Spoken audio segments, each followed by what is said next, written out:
Sabe, quando a gente ouve a palavra escoliose, o que vem na cabeça? Geralmente é aquela imagem de uma coluna curvada sem uma causa muito clara, né? Mas e se, para uma em cada 5 pessoas, essa curva não fosse o problema principal, mas sim um mapa, apontando para algo bem mais fundo? Bom, hoje a gente vai seguir esse mapa e descobrir as causas conhecidas da escoliose. Exato. A ideia é essa. Em vez de olhar para a curva como se fosse o fim da linha, vamos encará-la como um ponto de partida. Essa simples mudança de perspectiva, ela é a chave para entender a escoliose não idiopática e abre um caminho totalmente novo para o diagnóstico e, claro, para o tratamento.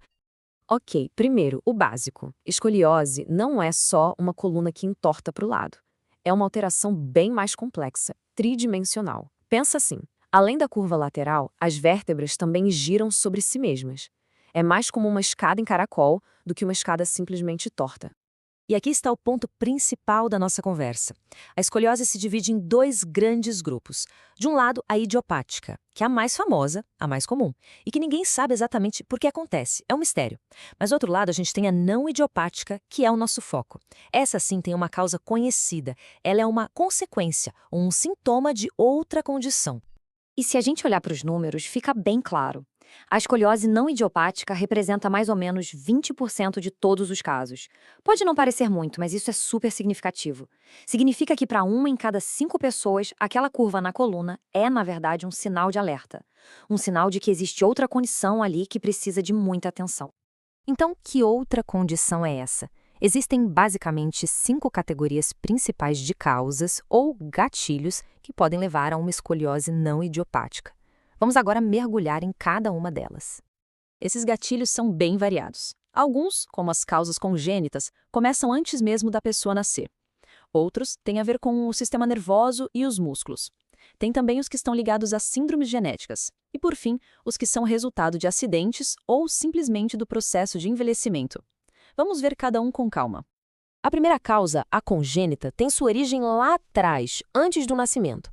É que durante a formação do embrião, lá na barriga da mãe, algumas vértebras podem acabar se desenvolvendo de um jeito assimétrico, sabe? E isso já cria base para uma curva que vai progredir conforme a criança cresce. Agora, a causa não idiopática mais comum de todas, a neuromuscular. Tenta imaginar os músculos em volta da coluna como se fossem as cordas que seguram um mastro de navio. Se um lado puxa com muito mais força que o outro, o que acontece? O mastro inclina. É exatamente isso que rola em condições como a paralisia cerebral, onde o desequilíbrio dos músculos faz a coluna se curvar. Já a escoliose sindrômica é quando a curva na coluna é, na verdade, uma peça de um quebra-cabeça muito maior, uma síndrome genética. Condições como a síndrome de Marfan, por exemplo, que afeta o tecido conjuntivo do corpo, podem deixar as estruturas que dão suporte para a coluna mais fracas, e isso acaba levando à deformidade. E, por fim, temos duas causas que costumam aparecer mais tarde na vida. A traumática é bem direta. Uma lesão séria, tipo uma fratura na coluna, pode bagunçar toda a estrutura dela. E a degenerativa, que é muito comum em pessoas mais velhas, acontece quando o desgaste natural dos discos e das juntas da coluna não é uniforme. Esse desgaste desigual cria uma instabilidade que pode resultar numa curva nova. Certo, já entendemos as possíveis causas. Mas, como um médico sai de uma simples observação de uma coluna curvada e chega num diagnóstico preciso da causa raiz? Bom, esse caminho é uma verdadeira investigação. O processo todo é bem lógico e metódico. Tudo começa com uma conversa detalhada para entender o histórico da pessoa. Depois, vem um exame físico bem minucioso. E para fechar, os exames de imagem, como raio-x, que vão confirmar e medir o tamanho do problema. E olha, dentro do exame físico, tem uma ferramenta-chave que é super simples, o teste de Adams. Basicamente, a pessoa se curva para frente, como se fosse tocar os pés. Esse movimento simples é genial porque ele mostra na hora qualquer assimetria, como uma elevação de um lado das costas, que os médicos chamam de giba. É um sinal visual claríssimo daquela rotação das vértebras que a gente falou. Ok, a curva foi confirmada. Qual o próximo passo? É preciso medir o quão grave ela é. E para isso, existe um padrão que todo mundo usa, chamado ângulo de Cobb. Esse ângulo é medido no raio-x e ele dá um número para a gente saber a gravidade da curva. De um modo geral, curvas de até 20 graus são leves, entre 20 e 40, moderadas, e acima de 40 graus, aí já são consideradas graves. Esse número é fundamental, porque é ele que vai guiar as decisões sobre qual tratamento seguir. Com o diagnóstico fechado e a curva medida, a gente chega na etapa final, o tratamento. E aqui, a abordagem tem que ser dupla. É preciso cuidar da causa por trás de tudo e, ao mesmo tempo, tratar a curva da coluna em si.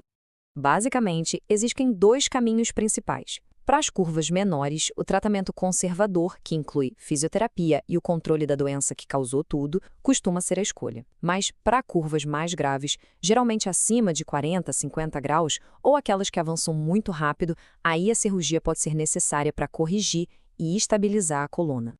E aqui tem um ponto que é crucial. O tratamento não é trabalho para uma pessoa só. De jeito nenhum. O sucesso depende muito da colaboração de uma equipe inteira.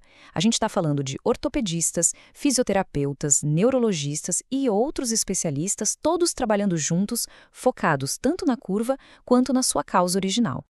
Olha, tem uma citação do material que a gente usou como base que resume perfeitamente tudo isso. Diz assim: nem toda escoliose é idiopática. Reconhecer suas causas e impactos é essencial para um tratamento seguro e eficaz.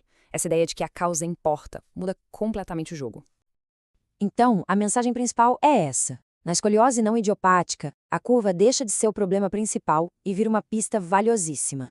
É um sinal que leva a uma investigação mais profunda, a um tratamento que olha para a pessoa como um todo, e não só para a coluna dela. E para fechar, fica aqui uma reflexão. Quando se trata a causa raiz, não se está apenas endireitando uma coluna. O impacto pode ser muito, mas muito maior. Estamos falando de potencialmente melhorar a mobilidade, a função pulmonar e, em alguns casos, até mesmo mudar o curso de uma condição neurológica ou genética. Tratar a causa, e não só a curva, pode de fato mudar uma vida. Vale a pena pensar nisso.